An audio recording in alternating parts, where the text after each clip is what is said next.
Assalamualaikum warahmatullahi wabarakatuh. Halo anak-anak, apa kabar semuanya? Semoga selalu sehat dan selalu dalam perlindungan Allah Subhanahu wa Ta'ala. Pada video pembelajaran kali ini, kita akan mempelajari materi yang ke-6, kisah keteladanan Nabi Yusuf alaihissalam dan Nabi Syuaib alaihissalam. Adapun submateri yang akan kita bahas yaitu materi yang kedua, kisah keteladanan Nabi Syuaib alaihissalam. Semoga setelah kita mempelajari ini, kita dijadikan oleh Allah Subhanahu wa Ta'ala anak yang soleh dan soleha yang mampu meneladani kisah-kisah dari keteladanan Nabi Syuaib alaihissalam. Amin ya rabbal alamin.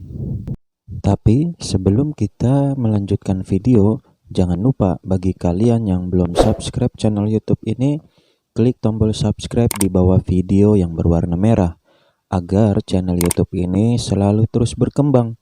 Dan jangan lupa juga untuk selalu like video ini, komen nama dan sekolahmu di kolom komentar, kemudian di-share ya di sosial media kalian. Dan saya doakan yang sudah subscribe semoga diberikan kesuksesan dunia dan akhiratnya. Amin ya rabbal alamin. Terima kasih. Nah, sebelum kita belajar, jangan lupa harus selalu berdoa kepada Allah Subhanahu wa Ta'ala agar kita diberikan kemudahan dan pemahaman ilmu sehingga ilmunya bermanfaat untuk kehidupan kita sehari-hari. Berdoa dimulai. Bismillahirrahmanirrahim. Raditu billahi rabba wa bil islami dina wa bi muhammadin nabiyya wa rasula. Rabbi zidni ilman warzuqni fahman. Amin. Artinya, kami ridho bahwa Allah sebagai Tuhanku, Islam sebagai agamaku, serta Nabi Muhammad sebagai Nabi dan Rasul. Ya Allah, tambahkanlah terhadapku ilmu, serta berikanlah aku pengertian yang baik. Amin. B. Kisah keteladanan Nabi Syuaib alaihissalam. Sebelum membaca kisah keteladanan Nabi Syuaib alaihissalam, ikuti terlebih dahulu petunjuk berikut. Hendaknya kita memahami kisah keteladanan Nabi Syuaib agar kita dapat meneladaninya dan mencontoh perilaku mulianya. Pertama, kesesatan kaum Madian. Nabi Syuaib alaihissalam berasal dari suku Madian. Suku Madian adalah orang-orang Arab yang tinggal di sebuah daerah bernama Ma'an di pinggir negeri Syam. Saat ini Syam dikenal sebagai negeri Syria. Kaum Madian kebanyakan bekerja sebagai pedagang karena kata mereka tempat persinggahan kafilah-kafilah dagang. Kaum Madian tidak beriman kepada Allah Subhanahu wa Ta'ala. Mereka menyembah berhala. Selain syirik, ada kebiasaan buruk yang suka dilakukan kaum Madian, yaitu suka berbuat curang. Mereka mengurangi takaran dan timbangan jika mereka menjual suatu barang. Nah, Allah Subhanahu wa Ta'ala mengutus Nabi Syuaib alaihissalam untuk menyeru mereka supaya menyembah hanyalah kepada Allah Subhanahu wa Ta'ala dan tidak menyekutukannya. 2. Nabi Syuaib alaihissalam melarang kecurangan. Nabi Syuaib alaihissalam pun akhirnya melarang mereka melakukan perbuatan-perbuatan yang buruk. Nabi Syuaib alaihissalam mengajak orang-orang Madian untuk berbuat adil dan jujur, baik dalam berjual beli ataupun yang lainnya. Di dalam Al-Quran surat Hud ayat 85 dijelaskan bahwa Nabi Syuaib alaihissalam berkata kepada kaum Madian, "Wa ya qaumi auful mikyala wal mizana bil qis wa la tabkhasul nasa asya'ahum wala ta'thaw fil ardi mufsidin. Syuaib berkata, hai kaumku, cukupkanlah takaran dan timbangan dengan adil, dan janganlah kamu merugikan manusia terhadap hak-hak mereka, dan janganlah kamu membuat kejahatan di muka bumi dengan membuat kerusakan. Kemudian Nabi Syuaib mengingatkan kaumnya pada kenikmatan yang mereka dapatkan agar mereka bersyukur. Nah, kaum Nabi Syuaib alaihissalam tetap tidak mau mengikuti ajakannya. Bahkan mereka mengejeknya, mengancam Nabi Syuaib alaihissalam dengan berkata, wahai Syuaib, kami tidak banyak mengerti tentang apa yang engkau katakan itu. Sedang kenyataannya, kami memandang engkau seorang yang lemah di antara kami. Kalau tidak karena keluargamu, tentu kami telah menganiaya engkau, sedang engkau pun bukan seorang yang berpengaruh di lingkungan kami.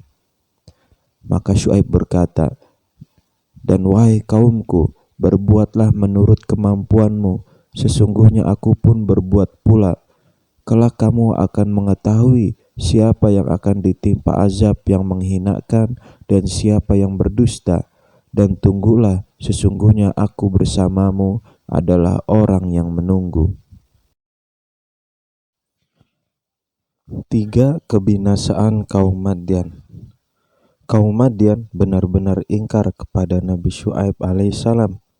Kebenaran telah ditolak dan mereka menantang ajakan Nabi Syuaib alaihissalam.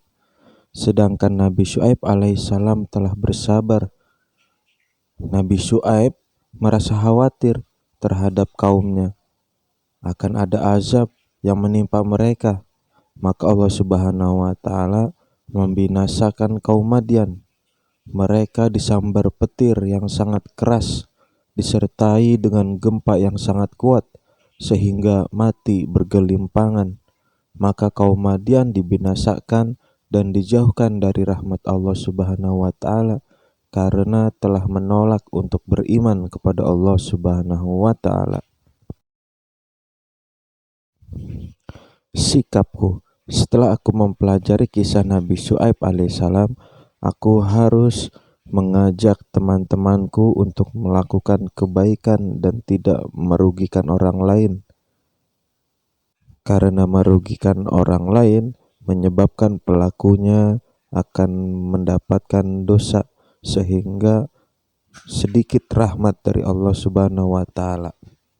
Nah, selanjutnya anak-anak, insya Allah aku bisa.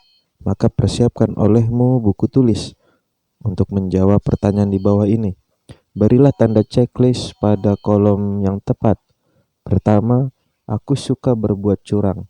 Jika selalu, sering, kadang-kadang, atau tidak pernah, checklist salah satunya. 2. Aku merugikan orang lain. Jika selalu, sering, kadang-kadang, atau tidak pernah, maka checklist salah satunya. 3. Aku berkata dan bersikap jujur. Jika selalu, sering, kadang-kadang, atau tidak pernah, checklist salah satunya. 4. Aku melaksanakan ibadah dengan tekun. Jika selalu, sering, kadang-kadang, atau tidak pernah, maka checklist salah satunya. Kemudian tugas berikutnya adalah ayo berlatih. Ayo berlatih pertama, isilah dengan jawaban yang singkat dan benar. Pertama, Nabi Syuaib alaihissalam berasal dari suku. 2. Kaum Madyan kebanyakan bekerja sebagai. 3. Kaum Madyan tidak beriman kepada Allah Subhanahu wa Ta'ala. Mereka menyembah. 4. Nabi Syuaib alaihissalam menyeru umatnya untuk menyembah hanya kepada. Kemudian ayo berlatih 2. Pertama, sebutkan salah satu kebiasaan buruk kaum Madyan. 2. Apa ajakan Nabi Syuaib alaihissalam kepada kaum Madyan? 3. Bagaimana sikap kaum Madyan setelah diajak Nabi Syuaib alaihissalam untuk beribadah kepada Allah Subhanahu wa Ta'ala? 4. Bagaimana Allah Subhanahu wa Ta'ala membinasakan kaum Madyan? Nah, tugas-tugas itu cukup mudah ya untuk dikerjakan, maka jawablah dengan baik dan benar. Jika sudah selesai, kumpulkan pada bapak atau ibu guru. Selamat mengerjakan persoalan. Baik anak-anak, pelajaran kita sudah selesai. Semoga ilmu yang kita pelajari hari ini dapat kita fahami dan bermanfaat ya. Amin ya rabbal alamin. Saya ucapkan terima kasih atas segala perhatiannya. Wassalamualaikum warahmatullahi wabarakatuh.